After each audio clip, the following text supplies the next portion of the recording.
दोस्तों ये है कहानी भारत के सबसे लंबी समुद्री रेल ब्रिज की, जहां पर हुए हादसे में कोई ना बच सका। आप सभी लोगों ने कहीं ना कहीं इस ब्रिज का नाम तो सुना ही होगा। इसका नाम भारत में ही नहीं बल्कि पूरे विश्व में मौजूद है, जिसे हम पावन के नाम से जानते हैं। ये ब्रिज रामेश्वर को भारत के मेन लाइन से जोड़ता है। दोस्तों ब्रिज की जो कुल लंबाई थी 2.65 किलोमीटर थी। ये भारत में ऐसा पहला रेलवे हादसा था जहां पूरी की पूरी ट्रेन बह गई थी, जिस हादसे में कोई भी यात्री और कोई भी रेलवे का कर्मचारी नहीं बच पाया। सबसे पहले ये जान लेते हैं कि ये पावन का ब्रिज है कहां पर। दोस्तों हमारे भारत में तमिलनाडु राज्य के तरफ बढ़े तो आप देख पाओगे कि समुद्र में काफी करीब अगर कोने के तरफ जाए तो आपको मंडियम नाम के जगह देखने को मिलेगी।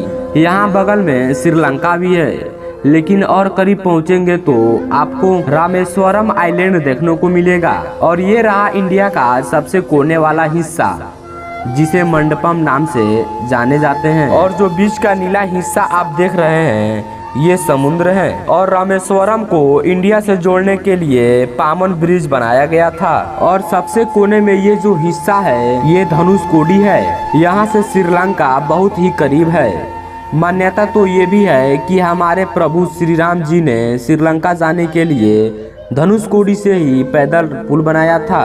तो दोस्तों बंगाल के खाड़ी में स्थित ये पावन का रेलवे ब्रिज बहुत ही खतरनाक और विशालकार था। बात है 1964 की। दक्षिणी अंडमान सागर में तूफान की जोर स्थिति थी वो धीरे धीरे बहुत ही गंभीर होने लगी थी। ऐसे में हवाओं का रूप 45 किलोमीटर प्रति घंटा के रफ्तार से लगभग 400 किलोमीटर प्रति घंटा के रफ्तार तक पहुंच चुका था, जो लहरों की ऊंचाई है लगभग 8 यार्ड तक पहुंचने लगी थी। और ऐसे में जो स्थिति थी रामेश्वरम की वो बिगड़ती चली जा रही थी।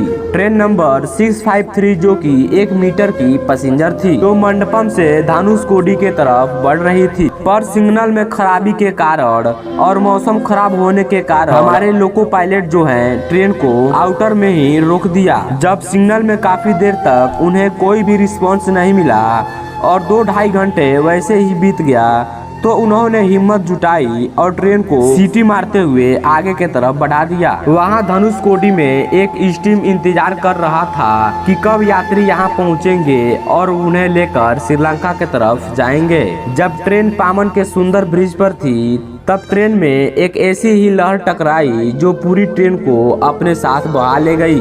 लगभग 110 यात्री, 5 रेलवे कर्मचारी, ऐसा तो रेलवे के आंकड़े के हिसाब से है, और कई सारे यात्री भी थे जो बिना टिकट के सफर कर रहे थे, जो किसी को नहीं मिले। यहाँ तक कि जो पावन का मजबूत रेलवे ब्रिज था वो भी पूरी तरह से तहस नहस हो चुका था। और धनुषकोडी तो मानो तो पूरी तरह से तबाह हो चुका था। रेलवे स्टेशन पर कुछ ही नहीं बचा था, पटरियां सब उखड़ चुकी थी। और इतने बड़े रेल हादसे के बाद सरकार धनुषकोडी को सरकार द्वारा अनफिट फॉर सर्वाइवल डिक्लेयर कर दिया था। हमारी भारतीय रेल की ट्रेन केवल रामेश्वरम रेलवे स्टेशन तक ही जाती है, लेकिन खुशखबरी ये है कि रेलवे का नया अप्रूवल आ चुका है, जिसमें रामेश्वरम से धनुषकोडी के लिए लाइन का निर्माण फिर से किया जाएगा।